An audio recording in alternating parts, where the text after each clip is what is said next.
So I'm here with Igor, and we're discussing the topic of startups and why they succeed and fail. Igor, do you want to introduce yourself first and just briefly? Yes, my name is Igor. I am co-founder of Corsac Technologies. We are a software modernization and development company, and we've been on the market for over 15 years as of now. And you've had a lot of exposure to different companies that you worked with in the time, including startups, and I'm excited to hear your perspective. Yes.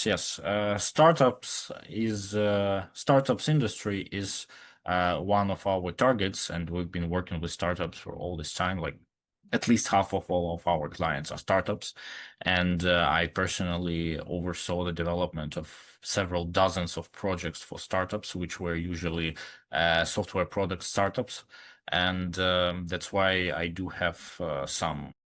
You can say I do have some experience working with them, and I've seen quite a lot of interesting stuff about their life cycle, so on and so forth. Amazing. So my background is in a slightly different world. I come from, well, I've been an entrepreneur myself multiple times, including currently. But prior to this, I've also worked in the technology area and also as an AI consultant. And so I've seen a lot of different businesses, even bigger ones. And I'm very, very excited because recently I was judging a startup competition in Montreal. And that also gave me a lot of perspective on the indicators for startups and which startups succeed and which ones don't, and some of the core reasons why startups have a 90 to 95% failure rate, if not higher. So I'm very excited to talk to you because, as we all know, startups are a huge part of the economy and a growing part of the economy. And for a lot of people, they're an attractive proposition because you can either work for yourself or work at a higher position than you would get in a bigger company. So a startup is an attractive career direction, especially if you're tired of corporate and the politics and how slow everything is. Um, but it's not without its challenges. It's very fraught with different things. And I think that's going to be very, very interesting. So let's get down to it. I think the first thing I kind of would probably want to start from is like, how can we define what we consider a startup and like what is the size of company and age of company we're talking about here? Well, the startup is the essentially a new business which has a innovative business idea which requires research and development usually, and this business idea is not yet validated because if you are starting just I don't know, a flower shop, it's not a startup. Yeah, Uh, so it's very different from a small business, yes, right? A small business is a known business model, right? It yes. could be a new small business or an old small business, but it's a known business model in a known industry. It's fairly traditional. And a small business is typically not that highly scalable either, right? If somebody's doing a startup, they're looking to grow it. They're looking to find a scalable, repeatable business problem that'll allow it to, if they are successful in finding product market fit, allow them to scale incredibly. Um, and it's a high risk, high reward play, you know? Yeah, the goal is usually to scale and sell, Yeah. essentially. It does not always happen, by the way. And what I noticed is that many companies, many business owners of startups, they have very personal feeling to what they do, and I totally get it. And some of them actually do not want to sell it; they want to build it like like develop it like their child, which it is actually. And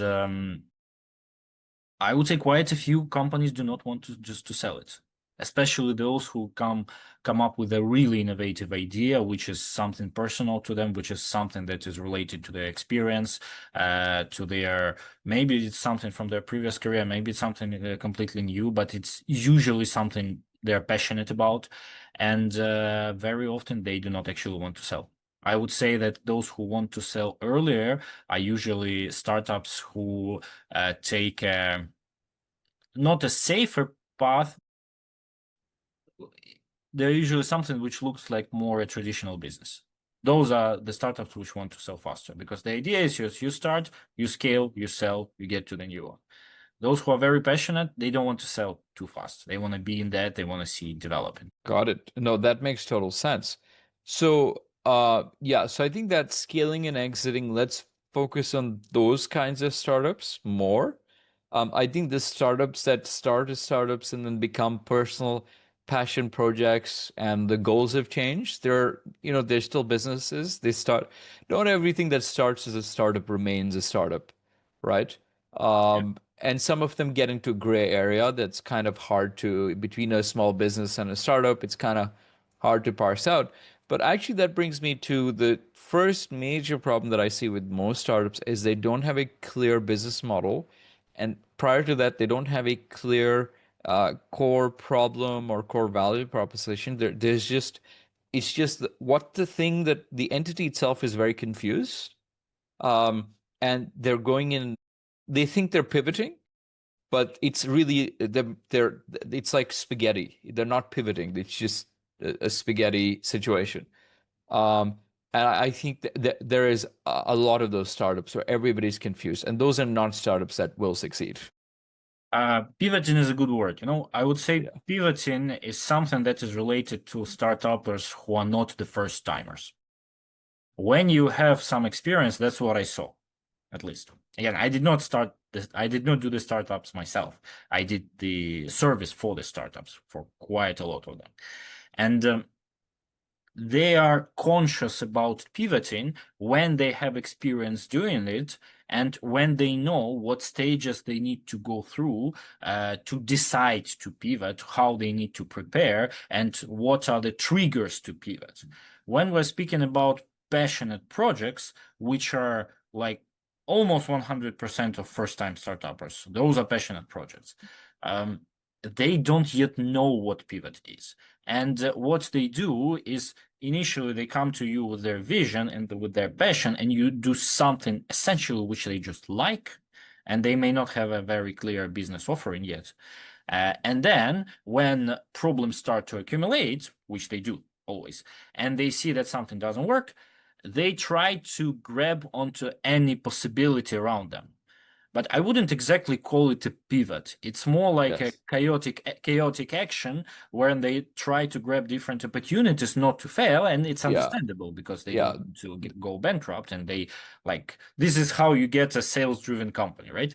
And they grab onto those opportunities, and they don't even formulate it as a pivot, because pivot is something measurable. What they're doing is not actually measurable. They're just trying essentially not to die. That's it. Exactly. It's like yeah, and there's a word very close to failing called flailing. They're flailing around, Yeah. trying to hit lots of different things, but really they're trying not to drown. Yeah. Yeah. Exactly. And they're wildly flailing around. Sometimes they manage to get out of it, but the majority of the times they end up very tired and too exhausted to fight anymore, and at that point they drown. That's if they have either cash or cash flow mechanisms. If their burn rate is too high, no matter how hard they're fighting, they're not making it. If they're not able to cut that down very fast, so that's something else that startups do. Is sometimes they're raising money and they have a high burn rate without having a real and it's lots of VCs are very, very intelligent people, but due diligence is hard. Sometimes they miss things. So what can happen is that sometimes a startup has not been due diligently checked properly, and they've been given a bunch of money, and the fundamentals are not there, and suddenly they have a high burn rate without a business model at all. And again, they're not those startups. It's very hard to even have a hope of salvaging, because you really it's usually a little too late to try to turn that around. Yeah. But for certain startups, even first time founders, it can work. But I think the majority of the time, if in the first few months they've not gotten clear on what they're doing and how it's going to work, they tend to start flailing. I had several clients, like a certain trend, which was not difficult to spot.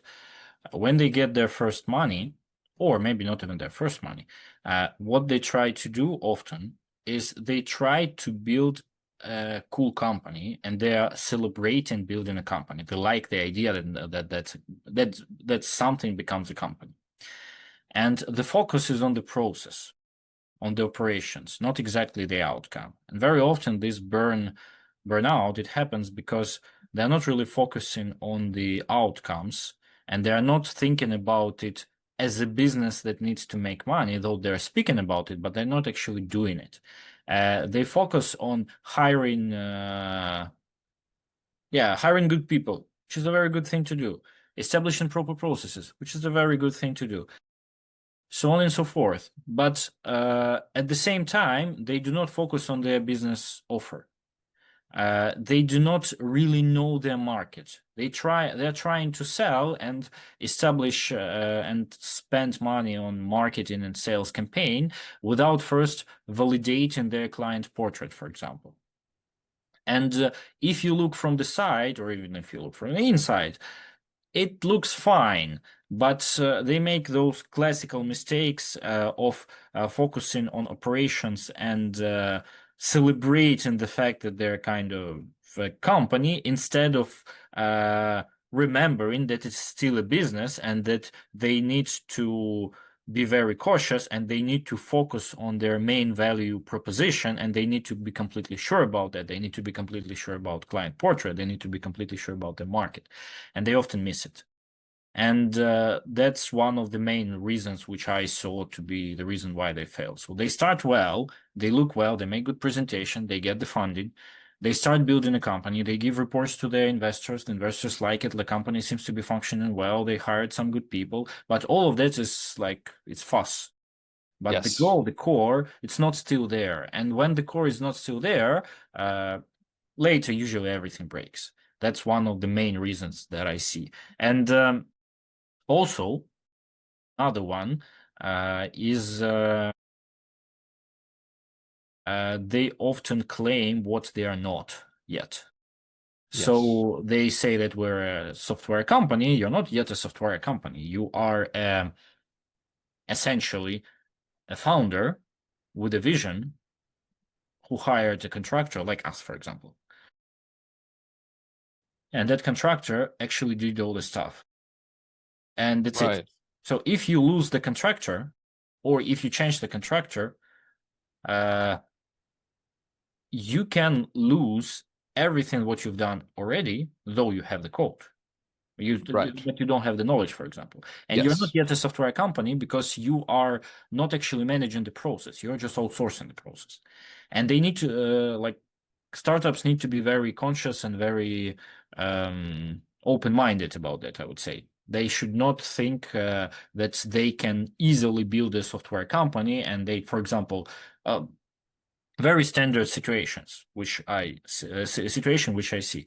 Like they hire us, for example, then they start hiring their own developers, and we start transferring knowledge to their developers, and their developers start to overtake, which is a completely regular thing to do. We're absolutely fine with that. It's a part of a life cycle of our client, essentially. But what the owner does not understand is that establishing proper processes and making sure that their developers work and actually deliver, it takes time. It actually takes years. You can hire a CTO who will tell you, I'll set up all the process for you in a matter of 2 months, and he will actually hire a bunch of developers and everything will look good on the paper. But only in a few years, you will understand if they actually deliver. Because the first literally half a year or a year, you will just trust them. And by that time, they can burn out all your money. That's the point. Like, you may not live long enough to actually see that you made a bad decision. You can fail earlier.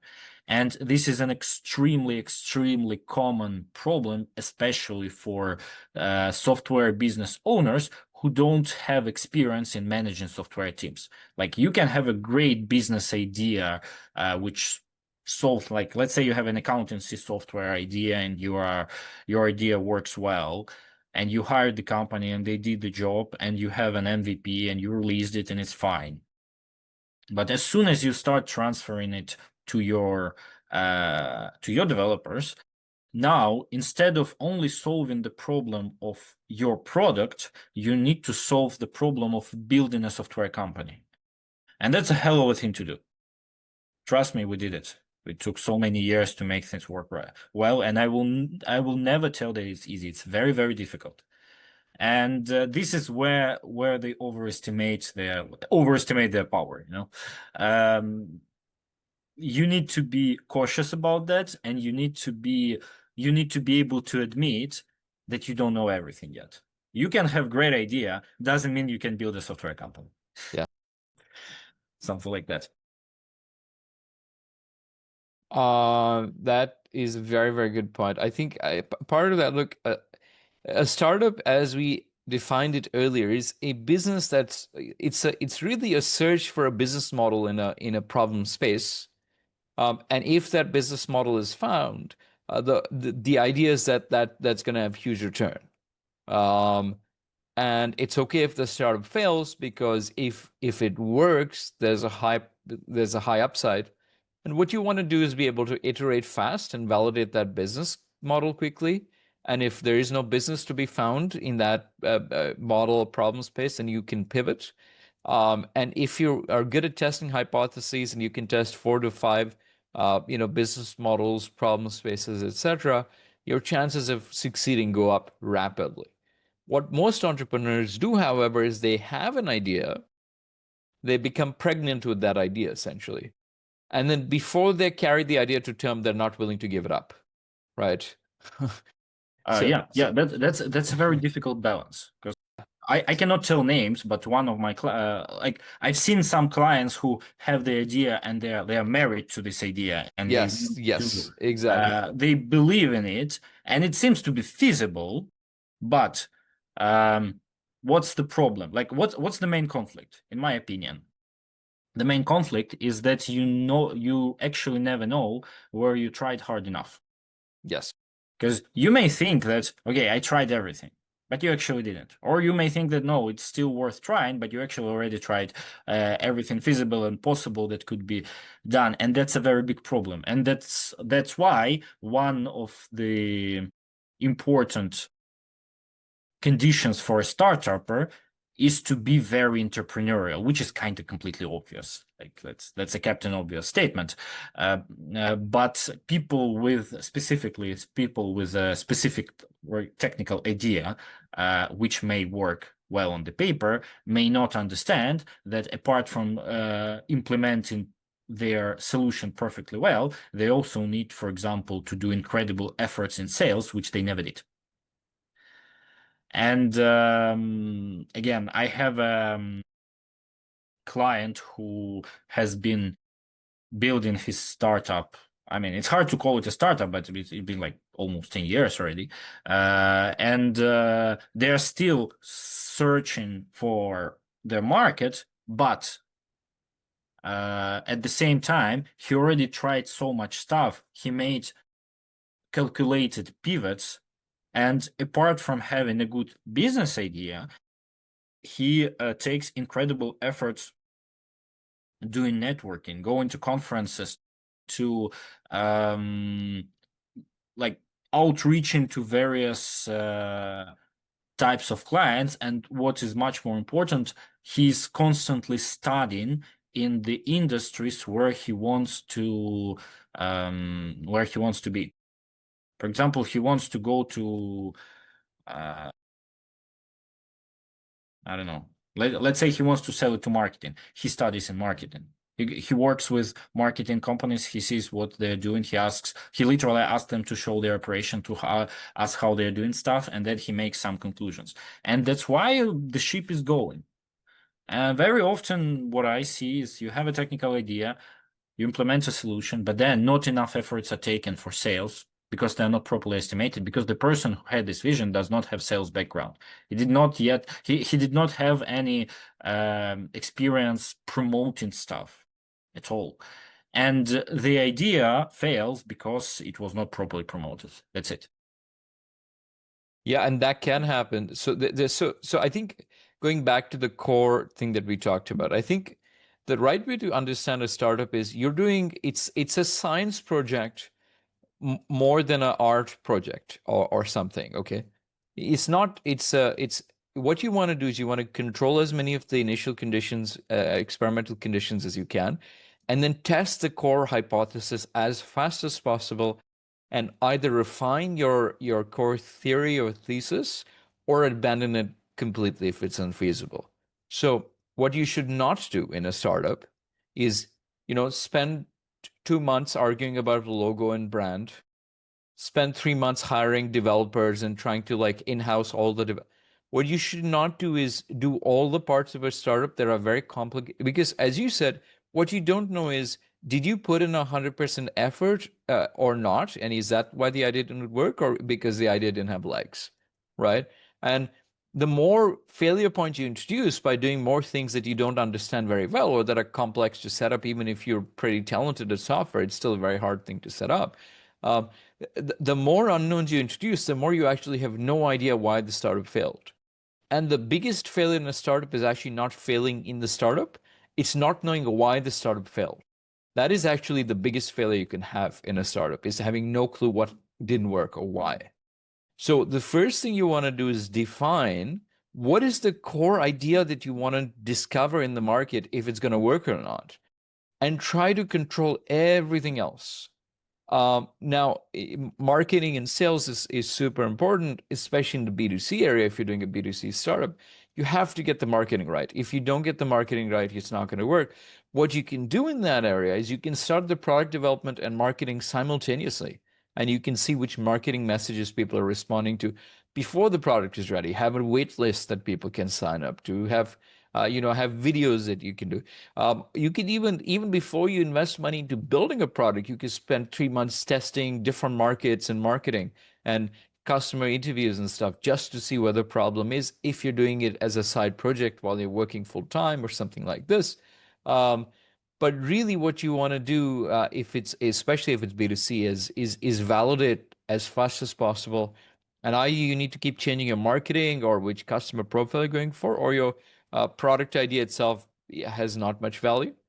Usually, the product idea has some tweaking, the market has some tweaking on how you message, who you target, and with both, hopefully, you're getting closer to a very good match, which can go up. But I think of it much more like a scientific experiment than a passion project, or like, this is my life's dedication and I'm putting everything I have into it. Those are beautiful sentiments, but those should be done after you have validated that the idea has some product market fit, not before. Yeah. Well, that takes basically us to the idea of a lean startup. There is a famous book about that. And you mentioned that some startups, they invest time in let's say, development functionality. If I talk just from my technical perspective, development functionality which they don't need, which is absolutely true. And the problem is that the focus blurs. And when they blur the focus, a very common thing which software startups do is they invest actually lots of time building, for example, custom designer sets, building some kind of functionality which they think that would be cool for them, or which they saw that their competitors have, but it's not directly related to the killer feature, to the core business value, essentially. And I think that's the other thing, is not like when you're doing a scientific experiment, you have a core hypothesis and then you have supporting yeah, ideas, or exactly. ideas that the core thesis will support. Yeah. And there is, and there is this notion that like they're making decision based on their feelings, because it's a passionate project. And the passionate project, you want to do it as good as you can. And so making those little tweaks seems that will make a success. Those little tweaks sometimes, and I'm not exaggerating, they take 80% time of development, which means 80% time overall and 80% of the budget. Yeah. And when you are establishing priorities, much more budget and time should be, basically all the budget and time potentially should be dedicated on the core business proposition, rather than tweaking stuff around.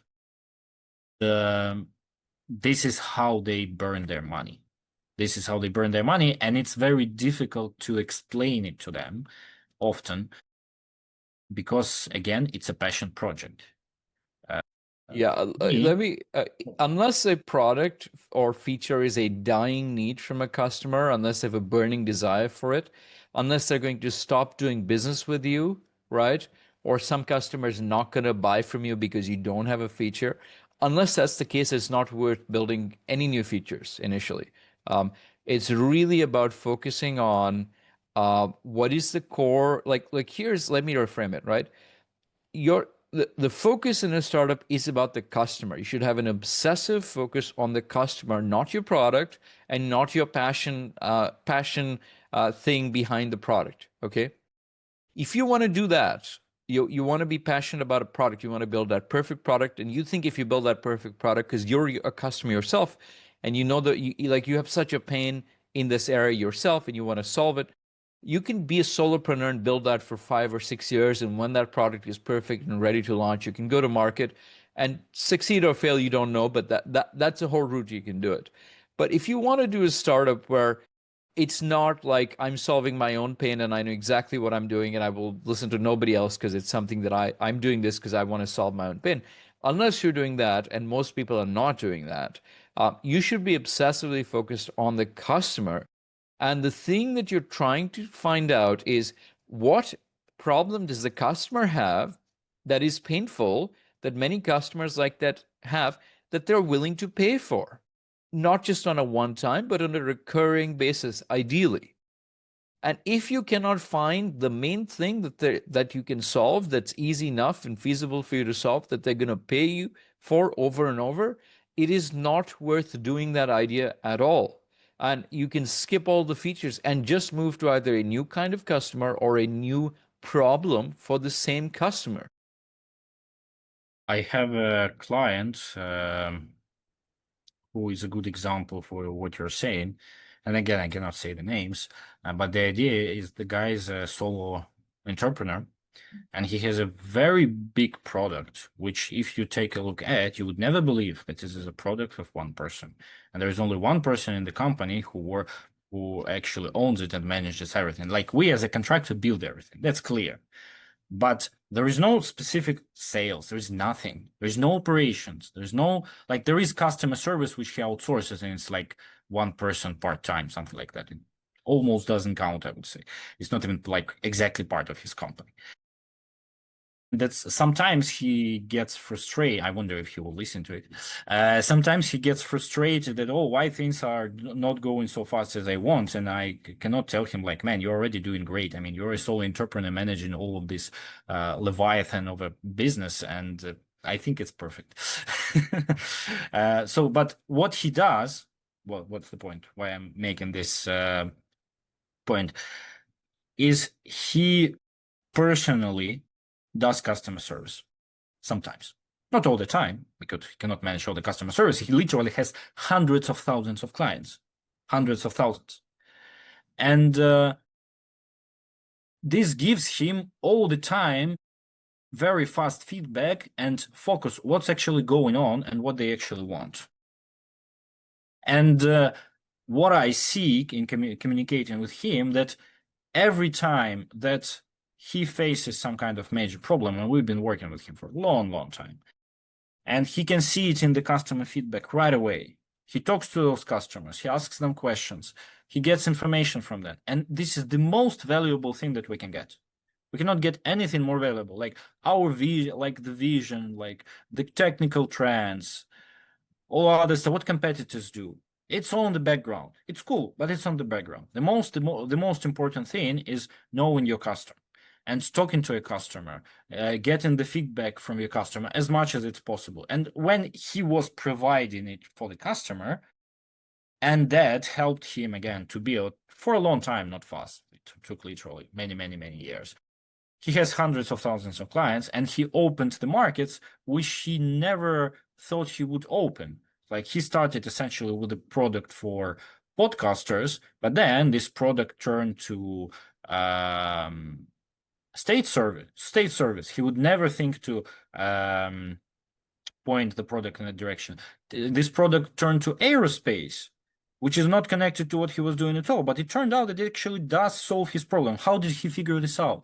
He was personally talking to the customers, and he noticed that these customers are actually from aerospace companies, and they're actually using these products, but it's a product for podcasters. And then it turned out that there's quite a lot of people from aerospace companies, and now he has a client in aerospace. Now he sells to them directly, and he gets some contracts with them. And how does he get all this information? He knows his customer. Why does he know his customer? He personally talks to them every single day. He responds to their claims, because essentially what many startup owners do not do, because I wouldn't say they get lazy, but they think that this is the work of customer service representatives and I don't need to do this. I will be managing the company. No, if you don't get the direct feedback from your most important client, you essentially don't know what you're doing. You don't know what's the main value. You don't really know it firsthand what your customers think about it, and not something filtered through marketing report. Marketing report is a very cool thing, but they can filter out things that they want you to hear. That happens very often. And again, customer service as well. They can filter out things they want you to hear. But when you actually see all this mass of feedback and you see the trends yourself, you figure out the trends yourself, that's the most important information you can get about your business.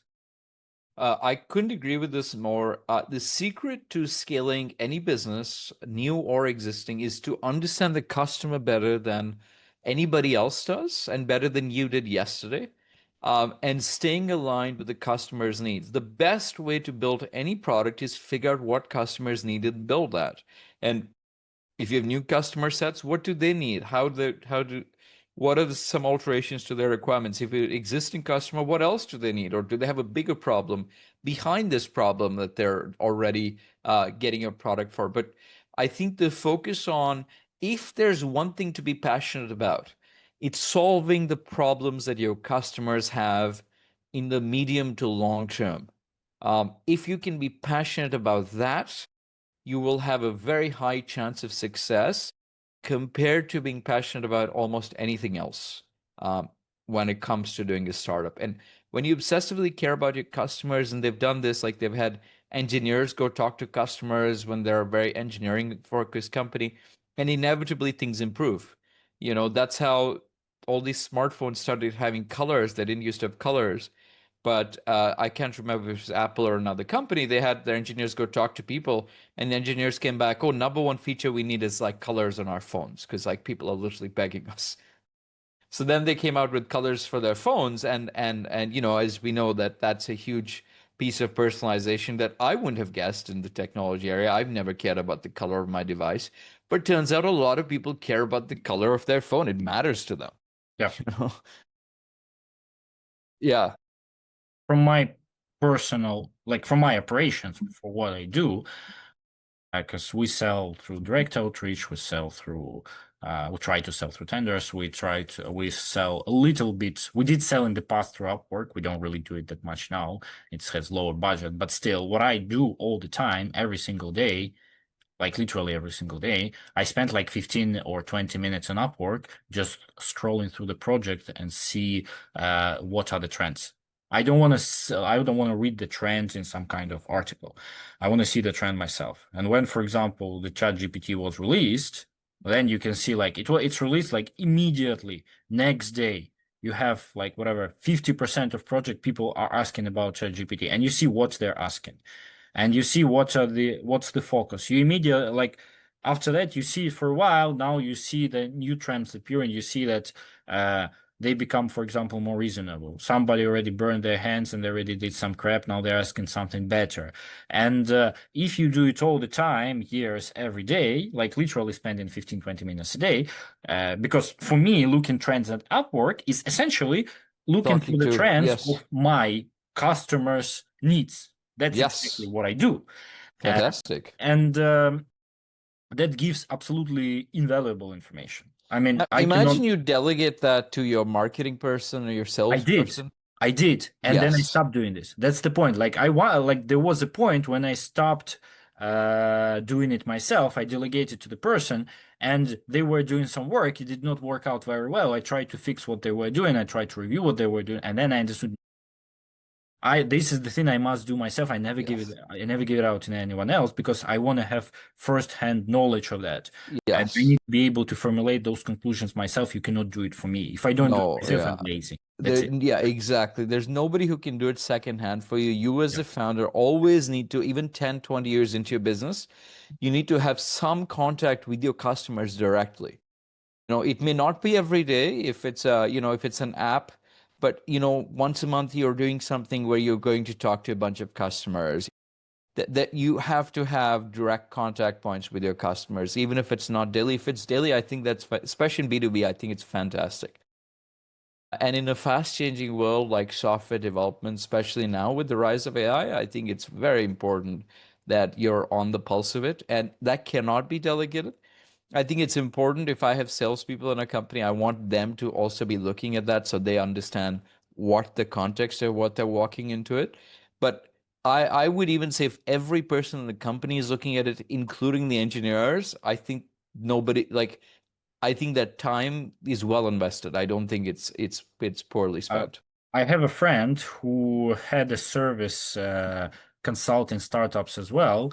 There is a program in Canada called Startup Visa, Yes. where essentially you prepare the project, supply this project to the government, and then they review it, and then they may give you some funds and give you the visa to go to Canada and basically to move to Canada and realize this project for the benefit of Canadian economy, which is a kind of a good good program, I would say.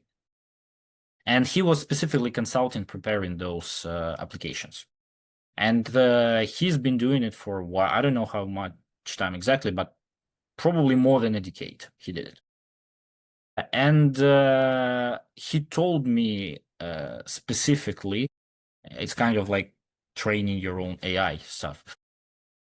Looking at this every single day for 10 years, giving you the perspectives that you can never get from other places. Like you look at the description of the project, and since you already have seen 10,000 other descriptions in the previous several years, you already know what it is about. You already know what are the issues. You know what to look Yeah. for. You know what's the focus. You know what's the fuss. You see all this stuff immediately, and this thing can never be given to you second-handed. If you want to be Yes. expert in that, you do it yourself. You Yeah. are checking those trends yourself. So that's what it is. Yeah. And I think adjacently to that, whatever you want to be an expert in, you can't have somebody be an intermediary for you on that. You have to directly engage with that subject to be an expert. And if there's one thing you want to be an expert on, it is your customer. Yeah. That is actually what you should be an expert on is the customer, their problems, and how they can be solved.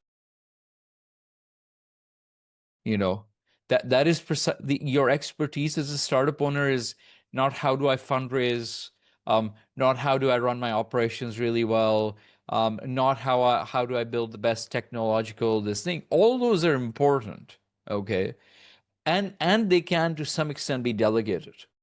But the thing that you want to continue to be the expert in is your customer and what they need. And in fact, as a founder, the value you want to bring to a company is the fact that like you can know that customer and you're able to do things in that company that other people wouldn't do because they're too risk averse, right?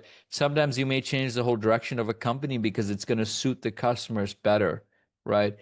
Apple started as a computer company, right? And then they switched to making like mobile devices, starting with the iPod. And their iPod was actually their biggest device in their up to that point. And then they launched the iPhone, which became their biggest device up to that point. And their iPhone is still their biggest device to date.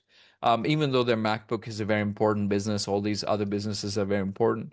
Uh, Same with AMD used to have their own fabrication chips, and they make CPUs, which are what your computer uses to process information. There's only two companies in the world that can make CPUs for you. One is Intel and one's AMD. because they both have a license on the x86 architecture that the license is no longer given out to any companies. So there were only two companies. What Intel did is they were making their own chips. They had their own fabrication units. What AMD, because AMD was smaller and AMD was struggling, AMD eventually got rid of their fabrication business because they couldn't compete. And they started to outsource their fabrication.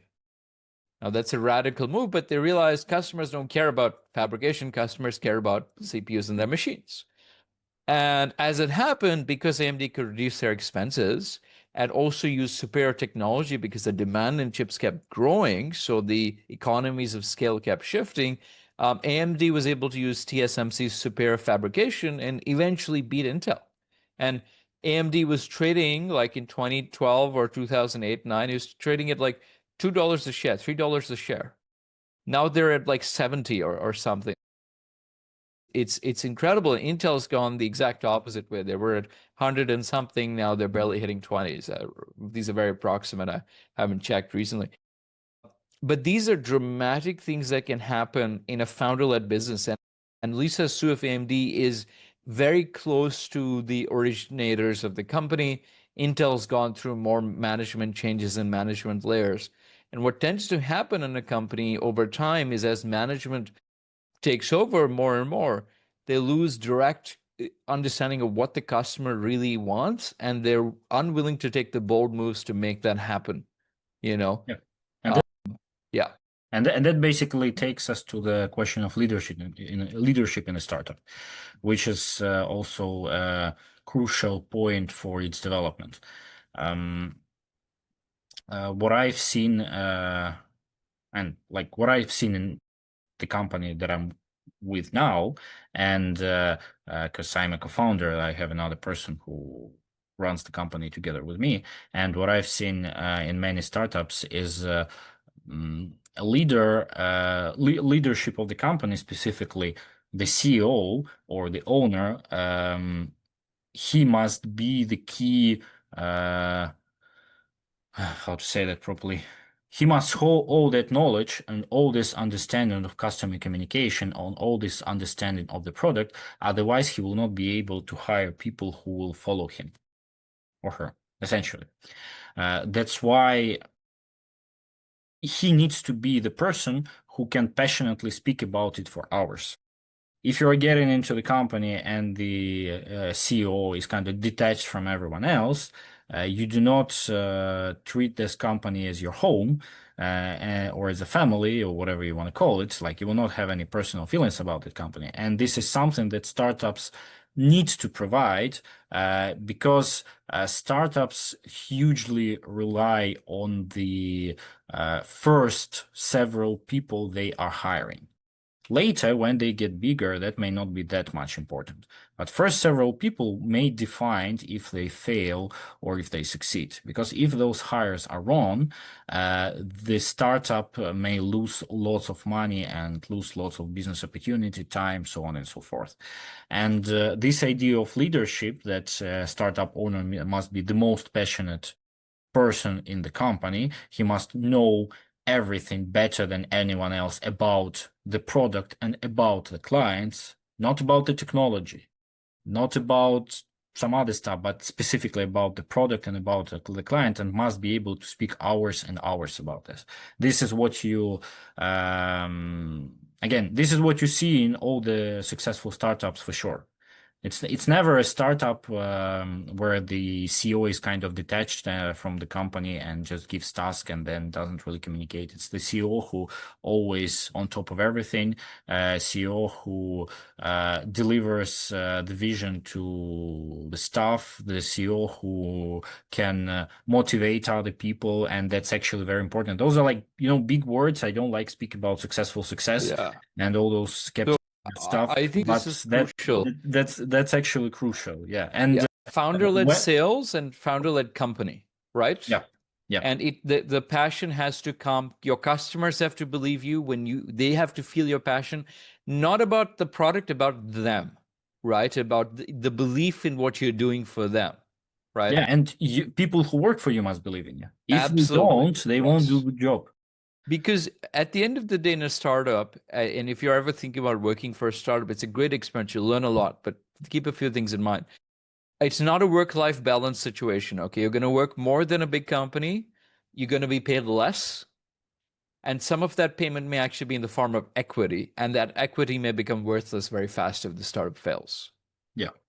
So you're taking a big pay cut and working more and under higher stress with more responsibilities. It's great experience.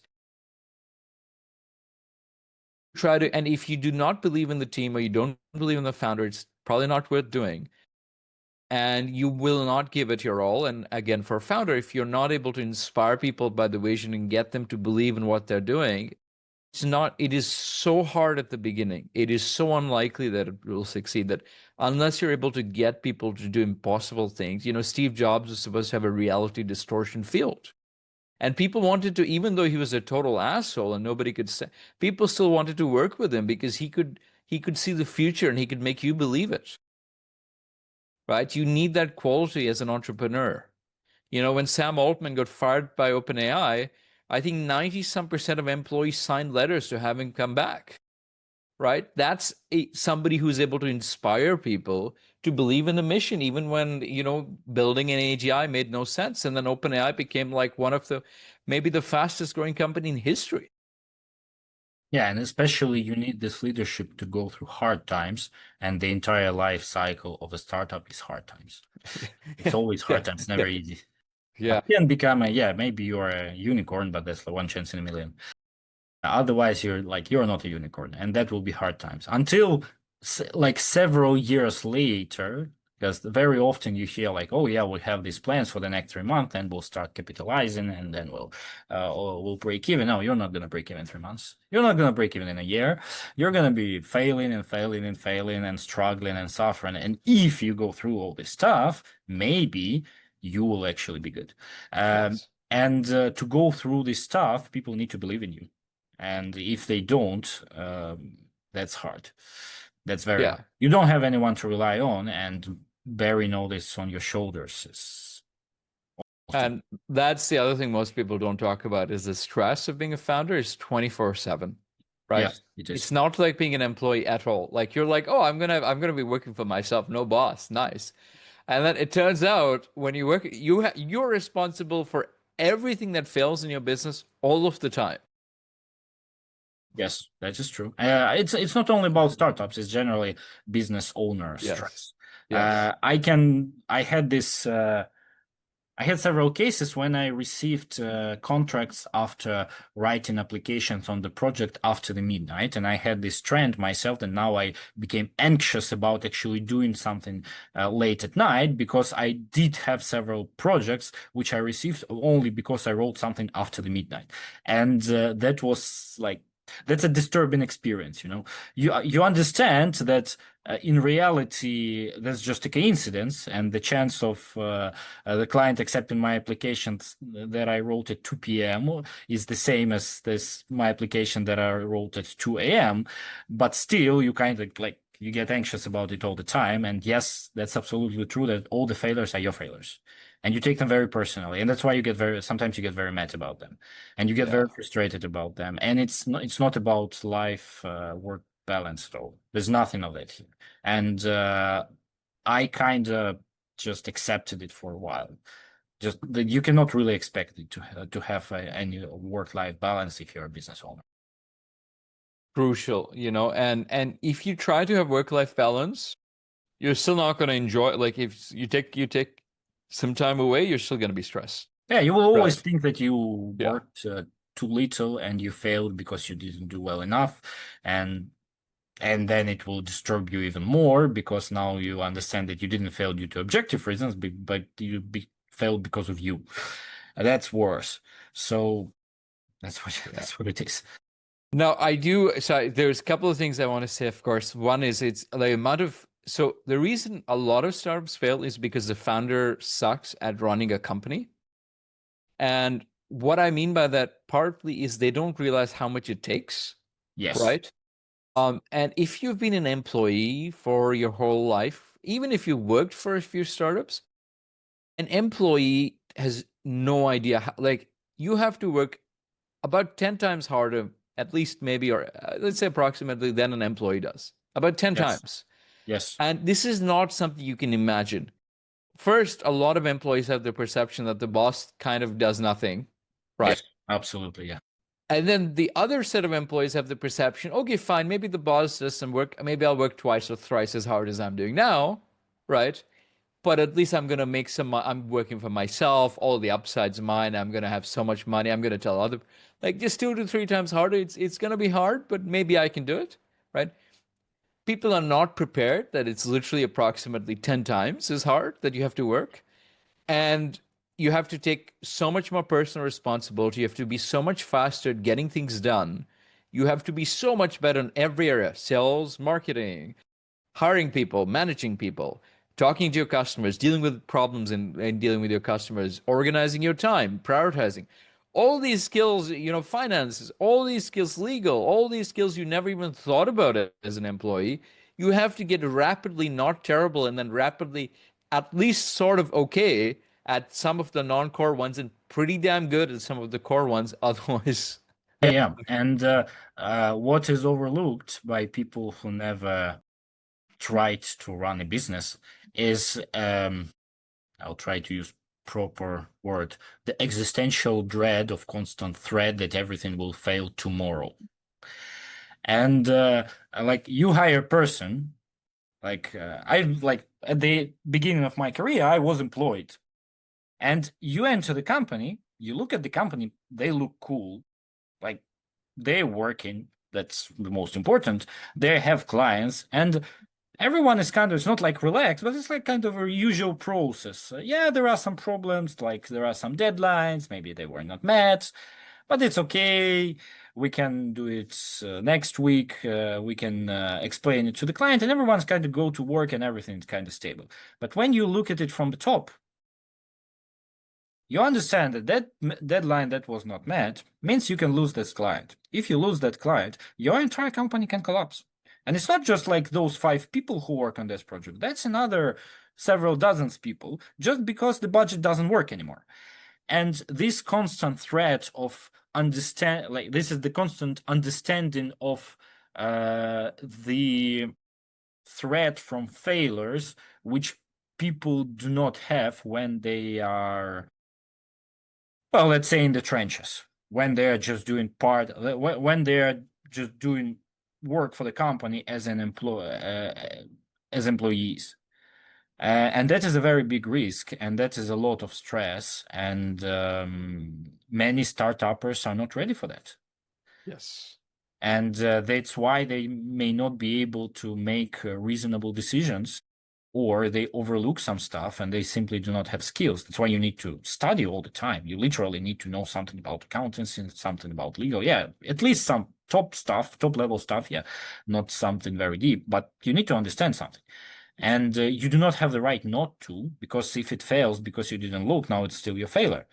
It's you can never tell anyone in your company that wasn't your responsibility to look into it. Like any one of them can tell it to you, but you cannot tell it to them. Yeah, That's and how it if any works. employee brings any problem to you, Yeah, you should solve it. it's yeah, it's your problem to solve, Yeah, exactly. right? Exactly. And you cannot Uh, close your eyes on it. Exactly. Absolutely. You know, on the other hand, if it's, yeah, like when you're an employee, you have no idea what it's like. And I think that if you're coming in as a first-time founder, I think prepare for some like, altitude sickness, like, yeah, you have to acclimatize. And yeah, you want to do that in stages. I would even tell you, like you're not gonna in one jump. You're not gonna be able to like if you're. It's like climbing Mount Everest, right? You need to you need to go hiking a little bit, have some practice. Right? If you try to do it all in the beginning, it will overload you. But if you can slowly build capacity and slowly get better and better, which is also why a lot of first-time founders fail, but sometimes second or third time around they can do better. But it's really about the feedback cycles and things like that. Yeah, yeah, yeah. Many people like think that you start a business They look at successful examples. They don't look at 99% examples which failed. They just look at successful examples. And they think, okay, like I will start it, then in a matter of a year, now I will manage a bigger company. In a matter of another year, now it will be like, it will be very cool. We'll have big turnaround, so on and so forth. But people who become lifetime entrepreneurs, they don't start right away. They start little by little. And the first thing they have is usually very small. And it's like usually based on literally your business may be based on one client. That's why it's very easy to fail it because the client goes, you're done essentially. And you're learning all those mistakes little by little for years, years and years. And then maybe in a decade, now you understand how to manage it. And now you can get to a team of not 5 people, but you can get to a team of 50 people or something like that. You can get to a team of 100 people. But it never happened. It almost never happened overnight. There are unicorns, but usually they're not. They're called unicorns because they basically don't exist, right? Yeah, Saying I exactly. want to It's do a a mythic creature. unicorn is like saying I want to go win the lottery. It's like, I'm glad you want to win the lottery. I want to win the lottery too. But guess what? The odds are A, not in your favor, and B, not in your control. Yeah. By the way, I once saw the guy winning 120K, like literally sitting on the side of the table with me. It was one of my first jobs, and the guy bought a lottery ticket, and you needed to cross. I don't exactly remember which one was that. It was a very long time ago, and he was crossing the figures, and you need to understand how that works. And there was another guy standing near him, and like the more you cross and the more combinations worked, the more you get. And in order to win the jackpot, and the jackpot was 120K specifically in that, you needed to cross, I think, 9 combinations, something like that. And they're getting to the number 7, and like they start to look more carefully, and then they get to number 8, they start to look more carefully, and then he crosses number 9, and he becomes pale, just like completely pale. And then they're checking everything 5 times, and yeah, it worked. And like, holy crap! Like he was sitting on the other side of the table from me. He actually won 120K, which is not too huge, but still, that's so cool. Yeah. And what I noticed, everyone in the room, and there were like 30 other people in the room during the lunch, all ran to buy a lottery ticket. Me as well. Right. Because like, wow, you can do this stuff. Look, he did it. I can do it Yeah, he too. did. Yes. But Yeah. the statistical chance of you doing that didn't change. You just saw the guy did it. Very good. Yeah. Good for him. All power. He's so Good lucky. for him, bad for everybody else. Yeah, good for him, good for lottery company, because now other 30 people bought Yeah. it, which they wouldn't buy otherwise. Did anybody else win? No, of course not. Right. Because the chance doesn't change. That's the same So stuff with guys, startups. if You you see, yeah, you see like somebody succeeding, and everyone yeah. thinks, oh yeah, I can do this as well. Maybe you can. So But just because that's Mark very different. Zuckerberg made a social media app that worked doesn't mean that that's going to happen for you. In fact, Yes. Y Combinator calls social media ideas, for in particular, for example, target ideas. They're ideas that it looks like nobody's doing this idea, so there's a lot of room. But the reason nobody's doing the idea is because lots of people have failed and died. Okay. And you never heard about them because they just don't. Lots of people try to do social media, it almost just never works. Okay. Right? Okay. Yeah. So that's why they call it a tar pit idea. It looks fine, but it's actually very dangerous. And the fact that there's all this like gap in the market is actually a really bad sign. So if you have an idea that's kind of an obvious idea and you're like, how come nobody's done it?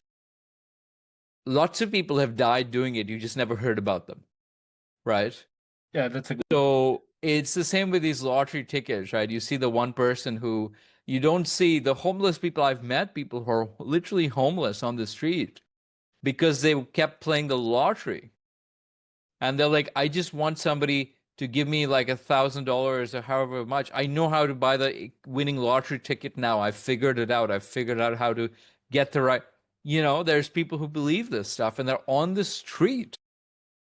I can tell you a good story how I actually stopped doing any lottery and any gambling whatsoever. How life taught me, and I appreciate so much that life taught me on that example.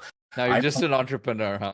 Yeah, like I'm from Ukraine, and when I was a kid, um, like these machines where you put, I don't know, sorry, I forgot the name, but English, where you put money and then it shows you three fruits, whatever they call them, and the price to play that machine was something like 25 cents, something like 20, if to convert it in dollars, it was like 25 cents.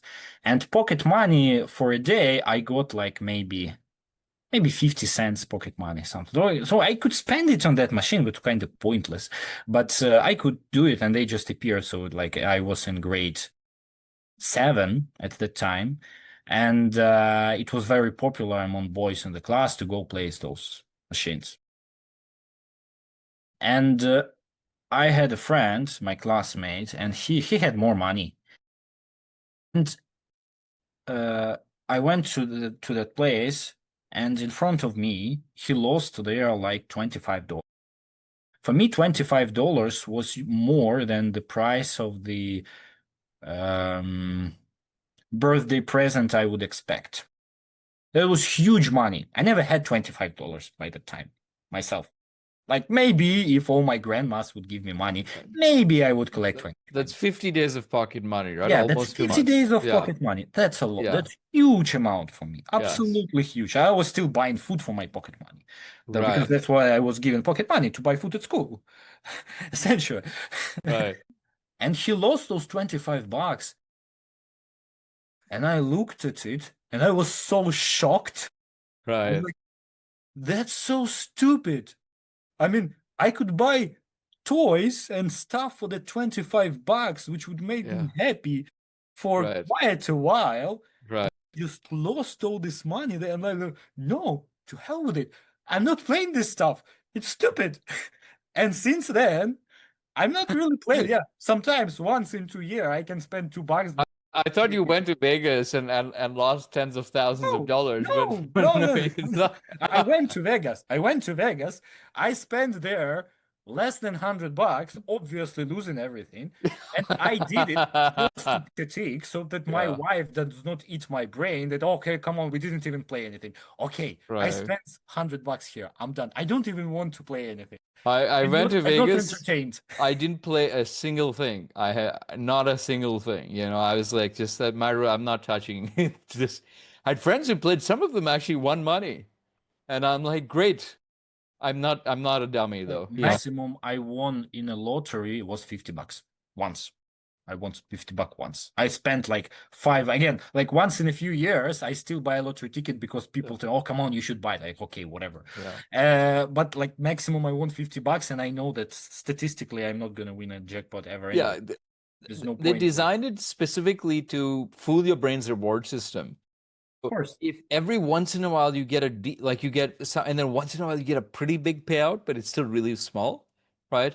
You get really and the other thing is the way they design these machines. Like suppose it's a rotating machine or something, it goes over that thing that's like a 1000x or 2000. It just goes. You're like, I just miss it, but the way they've made you just miss it every single time. Yeah. You know. Because it's a business. Because if figures don't add up, they are not Yeah. making money. That's it. Exactly. Like, That's why you lose. what you're guaranteed is a business always makes more money than it takes in if it Of survived, course. right? So how are they making money, right? They have expenses on top. Either they're making all their money from food, all right? Like it's a casino, making all the money from food and drinks. The machines, they're breaking even. I mean, it's possible. But then there's online ones. There's shops where you just have a machine, you go play it. So Yeah. clearly the machine has to have a positive this thing. And then the thing is, like, how are they going to design these machines? Again, it's a business. The way they design it is to give you as little as possible and to fool you as much as possible. The only reason they don't give you less is because there's laws that mandate the minimum payout for gambling machines. Yeah. You know, if these laws did not, and even then you can have machines that are better designed and worse designed, and all sorts of things. But the point is to get back to startups, is in fact most startups have the same experiences as in the lottery. is that most people lose money doing a startup, right? Either in direct in losses or in deferred income that they never make up for, unless they can pivot that into a better job based on the experience, which does happen. But the majority of people lose money doing a startup and they never talk about it, which is why, because they feel stupid for losing money and they think either something's wrong with, like, either they got fooled or they were foolish, whatever happened, right? They were incompetent. They don't talk about it. So, like the lottery, the people who you hear most about are the people who won a bunch of money, right? And a lot of people who are doing startup are people who are similar to gambling addicts as well. They love risk, right? The difference with the startup is it's a set of skills, and you can get very good at those skills, and your chances go way up, right? That's in your control. If you keep it, the number one way to be successful in a startup is to keep doing it. 30 years into it, you'll probably be almost guaranteed success. Yeah. And also, some people, when they share experience, they just lie. Yes. And a good example of that is when people are speaking about success visiting the conferences. I think we've talked about with you about that a while ago. Almost all software businesses go to the conferences, and almost all of them get absolutely nothing from going to the conferences. And when they're talking to each other about that, they're saying, "Oh, we had a great conference, we had a booth, and we had so many people walking by, and we made 0 contracts." They'll never tell you about that. And me myself, like we did visit lots of conferences, and yeah, we're making good connections. Yes, they seem fine, but but if you calculate ROI, very often it's not worth it. You need to know specifically how to do that, and that's usually not about visiting it. That's usually about speaking there. That's making meetings before the conference, so on and so forth. And when talking to startup owners overall, to make a step back, do not, like, very often they lie. Don't expect them to tell Yes. you everything true, simply because people feel shame, and this is a very human thing to do. You Yeah. feel shame that you failed, and you feel shame that you wasted that amount of money, effort. Any business owner Yeah, you're talking to, startup or not startup, assume they're lying to you about how hard it was, yeah, how many mistakes they made, how much money they yeah, lost, whether they're currently in the red or not. yeah, Expect them to paint you an Instagram version of their business life, right? And the reality is much worse. Like the contrast between Instagram and reality is much less than the contrast between what a business owner tells you and their reality, right? yeah. It's like when you read I don't know, promotional materials of the company on LinkedIn. I mean, Yeah, everything they write on LinkedIn yeah. is usually, it's not What bullshit, but I mean, it kind is. of a, Let's be totally frank. It is bullshit. yeah, It's it's bullshit. most, Yeah, yeah, especially when yeah. you live in Boston, it's most of the time it's Yeah. bullshit. I used to, when I was early in my entrepreneurship, I used to think, man, these companies, they've got such, this is exactly the idea I wanted to do. They've got the idea. They're going to win. I'm so, how come I didn't, they've got the idea. They've been doing it for 6 months already. They're going to beat, okay? Then I go talk to, oh my gosh, oh my gosh, So, you know, all of this stuff is aspirational. absolute. And in fact, if you have the same idea as somebody else, whether they've been working on it for 6 years or 2 years or 5 years, if you're good at executing, you can probably go do it and beat them, right? Because they're probably not even doing that idea, firstly. Like 90% of startups are not even doing what they say they're doing, firstly. And Yeah, then secondly, when they're doing it so badly, yeah, you know? It's astounding. And if like do not get like nobody's superhuman, guys. Everybody's human, including founders and startup, right? Just as human as you are. And they're just as, and I can't tell you. I think I was, maybe, a friend of mine was like, he was selling something on Facebook Marketplace and he was discovering bugs on it, and he's like, this is hundreds of billions of dollars with Silicon Valley tech company, and their own website has bugs, right? Like, it is the norm that there are lots of problems in a business. Again, problems that don't matter don't kill you, right? The problems that kill, like so that's one thing. Second thing is, yeah, most of what a business writes is totally aspirational. 90% of them are probably not even doing that thing, right? And if you see somebody with a business idea, you're like, that's a really compelling business idea. I know exactly why.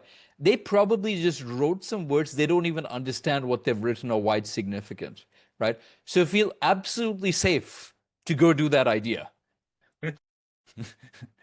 If you have any doubt, go talk to that business owner and ask them a few questions. You'll very quickly understand that they do not understand the idea or its significance if you do, right? And do not get fooled by the marketing. And also, if you're buying something from a startup, if you're another business, all of that, expect that the product doesn't really work. Expect all of that, and negotiate the terms pretty hard because while we all want to support startups, as a business, you don't want to expose yourself to a startup that's going to cost you a bunch of money and time and maybe cause problems that'll cost you much more money. Negotiate a free pilot, make sure the thing actually works. You can give them a commitment with that pilot and say, if the pilot works, you want to be the good guys, you can give them a commitment. If this works and does X, Y, and Z, we will sign a contract with you for this much. And that's great. And their investors will love it, right? That's a conditional offer. And that's going to be their first contract, so they're going to be so happy about it. They'll be very, very happy. But most of the time they will not be able to deliver on it. And if you're taking that exposure as a business, make sure it doesn't cost you time and it doesn't risk your real business, right? Like give them the pilot in a way that they can do it. If it works, great. You're willing to sign them on. If it doesn't work, which it probably won't, make sure your downside is very well covered. And if you're an employee and you're going to go work for a startup, if you're going to go work for equity, 99% of the time you shouldn't take it unless you want the experience. If you just want the experience, go take it. Great, right? Yeah, You'll learn. absolutely. But Yeah. if you're looking for a career there, if you're like, unless the startup has raised money and has customers, I would be skeptical. If they've not raised money but they have customers, I'd be quite skeptical, but I'd still consider it. If they don't yet have any customers but they have a brilliant idea, please do not take that job. Unfortunately, yeah, that's true. It's also funny sometimes they like when hiring a software company to do something, they suggest equity, and suggesting equity to software companies is the last thing you want to do because we exactly know what you are. And yeah. Yeah. It doesn't mean I do not respect their work. I do respect their Yeah. work a lot, and they may be very dedicated and they do lots of stuff, but we know the risks. We've seen it Yes. hundreds of times. I'm not Yes. exaggerating, hundreds and hundreds and hundreds of times. So don't suggest equity to us. Like we are like that's not gonna fly. Have you thought about equity models for startups that have some chance of success? Well, it's your like the question, Shay, can you give me a definite answer if this startup will fail or succeed? No. No, but suppose there's some traction, suppose you're seeing some good indicators. Would you take some equity ever? Have you thought about? I'm just curious. We did. And I can tell you in which cases.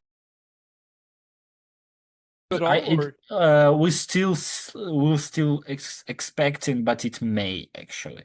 It may. Okay. We're not sure 100%. It can still fail, but it may. Yeah. And again, this is just my idea. I cannot tell you that I have direct positive experience doing this. No. Okay. It's not yet clear if the experience is positive or not, but so far, it may work with very conservative ideas in very conservative industries. Ah, It means like healthcare right. and some, I don't know, engineering stuff.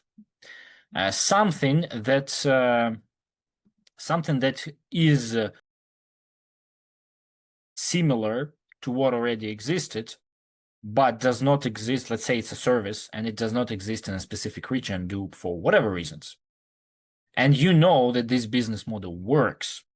And you understand that, like, for example, like medical services will always be necessary no matter what happens in the world. You will always need doctors. You will Yes. always need food. You will always need clothes. Yes. No matter what happens, those things will be necessary. And if there is a lack of service in a, let's say, certain area, and the startup comes up with the idea to close this gap, and it's conservative enough so they're not actually innovating on what they're delivering, but they are, for example, innovating on their method of delivering. So they are still giving them same clothes, medical services, or food. They're not inventing new superfood. They're not inventing new type of t-shirt that will conquer the market. No, that's mostly will fail. But if they're delivering the same stuff, but it's just the method because this method does not exist, for example, that may actually work. That may actually work. And you can define whether it's going to work or not.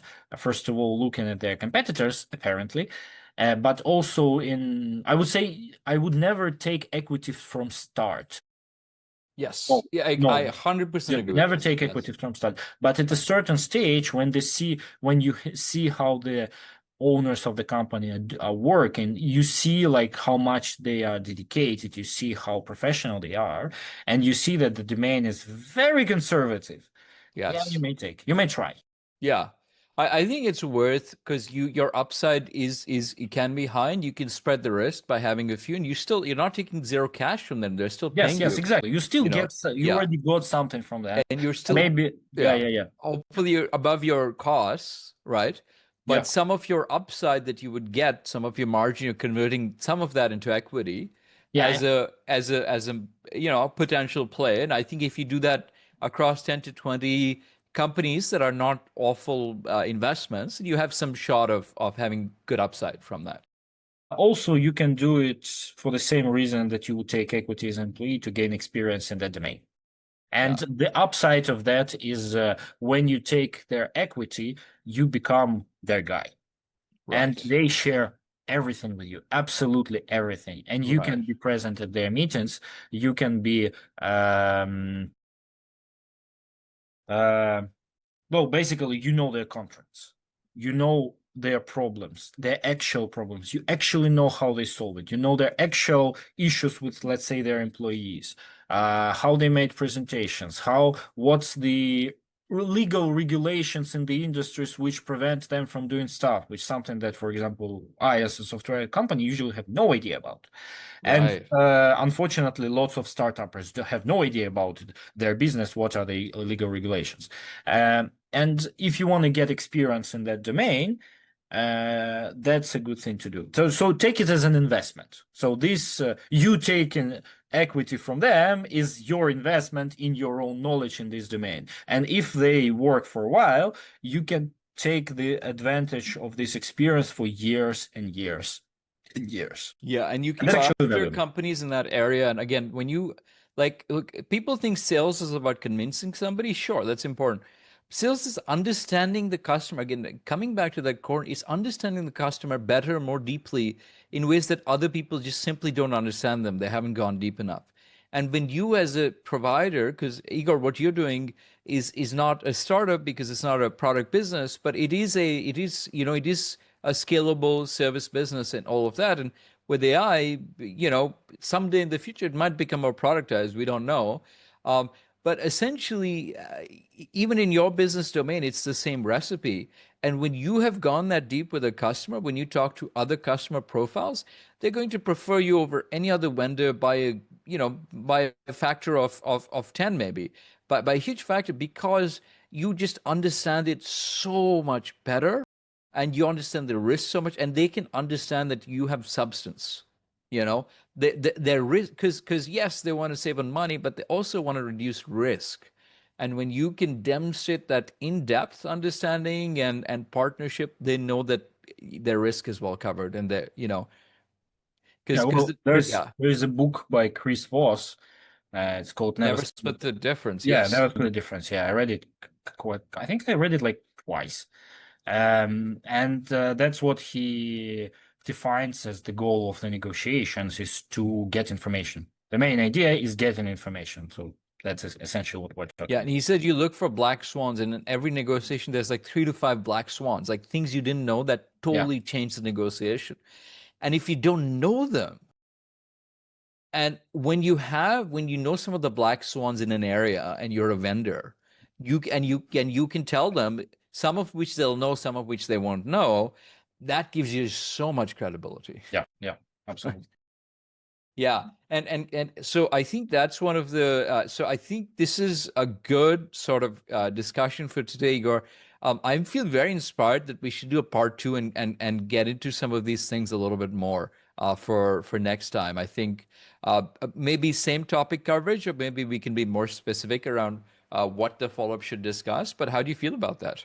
Yeah, I think we should. I think each one of those points can be expanded into something bigger, so they're absolutely valid. Let's Absolutely. And I think one of the things I'd like to discuss with you in one of the coming episodes is like a technical roadmap, how to build MVP, agile sprints, like how to actually define the workflows and scoping of technical product development for startups. Because that's one of the reasons they die is they either overscope or they underscope. I mean, underscoping is rare. Usually it's overscoped. But even when they're not scoping to what is the most important, and they also don't understand like testing, timelines, validation, UI UX side of things. Like it's not just about the technology. You have to look at user interaction, things like that, right? The phases. So I think it'll be very interesting for people, for you to like play like a CT, like a fractional CTO, and tell people what that, how they should. And again, a CTO is a technical role, sure, but a CTO is really your product, the person who helps you understand. It's not just somebody who helps you get that product implemented. It's somebody who really advises you on what you should and shouldn't build and how you should allocate money and time, all of that, right? yeah. We worked with Waterfall. Worked with Waterfall. We don't really do Waterfall now. We worked with Agile. We worked with Kanban. So I can Yes. totally speak about all this stuff, and I can probably share lots of interesting examples. So yeah, let's. Awesome. Great. All right. So thank you so much, everybody who joined us today. We'll be doing more of these. We'll figure out the frequency over time, but I hope this is valuable for you. And if you're interested in us talking about anything, just put the topic in the comment, or if you want us to answer specific questions, we'll be more than happy to cover them. And this is an ongoing developing thing, so we'll get better with time. But if you have any feedback for what we could improve on, things you'd like to see, we'd love to do that.